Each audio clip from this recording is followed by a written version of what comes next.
Hello এভৰিওয়ান পূজা উৎসৱ কৰোঁতে পূজা উৎসৱ মাথাৰ ওপৰত দি পাৰ হৈ গুচি গ'ল। ইপিনে আমাৰ সৌৰাৰ পুতেকাকে বাৰ হৈছে কি পূজা উৎসৱ বুলি গোটা হাঁহত ঠোঁটৰ নিচিনাকে চব গিলি আছো। পেটটো গোটাই কি বেয়া হৈ গৈছে। মাছখিনি বৰ ধুনীয়া মাছ পাই লৈ আহি মোক কবা ধৰিছে কি মাছখিনি এনকে বনাবি পেট যাতে একদিনতে ঠিক হৈ যায়। ময়ো গোটাই কেৰাহীত মিঠাতেলখিনি দি লৰে ভাবি আছো মাছখিনি আজি কিহেদি দি বনাই খুৱাই মই সৌৰাৰ পুতেকৰ পেটটো ঠিক কৰিব পাৰো। হৈ পিনে আহিলো পিছফালে মানে কাষতে দেখোন ইমানো আৰু আমাৰ ডাঙৰ বাৰী নাই।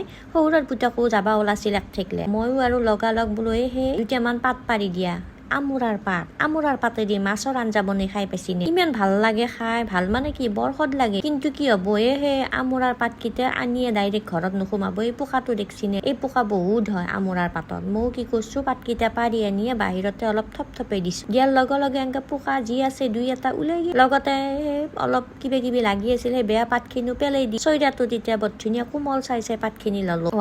আমাৰ আৰু আমুৰাডালৰ জাতটোৰ পাতটো মানে অলপ সৰু আৰু এটা জাত আছে অলপ ডাঙৰ মানে আমাৰ আমুৰাডাল অলপ হাইব্ৰিড। কি নহোৱা আমুৰা ভিডিঅ' গিলাত ইমান মৰম দিয়াৰ কাৰণে আপোনালোক সকলোকে বহুত ধন্যবাদ জনাইছো ভিডিঅ'ৰ দ্বাৰাই। কাৰণ চব কমেণ্টৰ ৰিপ্লাই মানে উত্তৰ দিবা দিগদাৰ হয়। একজনে মোক ভালে থাকাৰ আশীৰ্বাদো কৰে, বৰ ভাল লাগি যায়। ইমানখিনি কি দিবা পাইছো নাজানো, কিন্তু সঁচাকে দেই আপোনালোকৰ মৰমখিনি মই অত্যন্তই পাইছো। বাৰু এনেকে মৰম গিলা দি যাব তেতিয়া মোৰো ভাল লাগব ভিডিঅ' গিলা বনাওঁতে। মিক্সিৰ বাতিটোত আমুৰাৰ পাতখিনি দি লৈ তাতে অলপমান পিঁয়াজ নেহুৰ আৰু আদা অলপ দি পেলাই ভালকে এটা পেষ্ট বনাই ললো।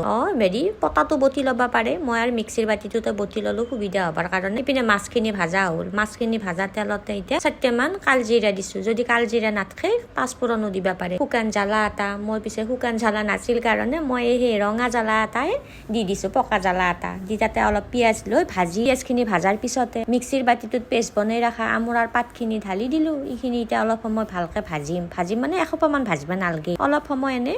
তাৰপিছতে তাতে নিমখ আৰু হালধি দিলো। নিমখ হালধি দি আৰু গোটেই খন্তিখানে দি লৰাই আছো ভালকে। তাতে ভাততে 2টা আলু দি থৈছিলো, সেই আলুকেইটা হাতে দি এনেকে মুঠি দিলো। তেলত ফোৰণ মাৰোতে পিঁয়াজ কালজিৰা আৰু জ্বালাৰ লগতে মই এটা ভোজপাতো দিছিলো ফালি পেলাই। সেইখিনি মানে ভোজপাতটো মই কোৱা নহল, এতিয়া কৈ দিলো। আৰু এতিয়া আলু চালুখিনি গোটেই দি বৰ ধুনীয়াকে আৰু অলপমান ভাজি আছো। এইখিনি আলুখিনিও তেতিয়া ভাজা যাবৰ পিছতে মিক্সিৰ বাতিটো খালি প্ৰথমে অলপ পানী দিলো। তাৰপিছতে আৰু অলপ গৰম পানী কৰি থৈছিলো, সেই গৰম পানী দিলি সুবিধা হয়, মানে ভকভকে পটককে উতল আহে। আৰু উতল অহাৰ পিছতে এতিয়া মাছ 3 পিচ দি দিলো। মাছ 3 পিচ দি কেঁচা জ্বালা 2টা দি দিছো। জ্বালাকেইটা ইচ্ছা কৰিলে আপোনালোকে বটিও দিবা পাৰে। চাই তেওঁলোকেতো জানেই আমাৰ ঘৰত জ্বালাটো বেছি নচলে, সেইকাৰণে মই এনেকেই জ্বালাটো দিওঁ গোটাই তেতিয়া কাঢ়ি থব সুবিধা হয়। মিনিমাম 10 মিনিট মান সময় ঢাকন খান্দি এনেকে উতলাইবা দি থৈ দিব। তাৰপিছতে আঞ্জা ৰেডি, একদম খাবাৰ কাৰণে আৰু বৰ ধুনীয়া।